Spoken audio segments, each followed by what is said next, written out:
أنا صعب أقول أحاسيس كتيرة بجد منها بقيت بعاني، وحنين سنين وكلام حزين لسه في وداني، وفي كل لحظة بقول يا ريت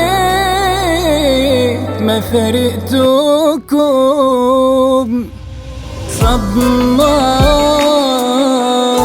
مش عارف ازاي اتكلم او حتى احكيها، والدمعة اللي في عيني مش عارف اداريها. صدمة مش عارف ازاي اتكلم او حتى احكيها، والدمعة اللي في عيني مش عارف اداريها، وانا قلبي لوحده بيعاني والناس شايفاه، والجرح اللي في قلبي ازاي انساه.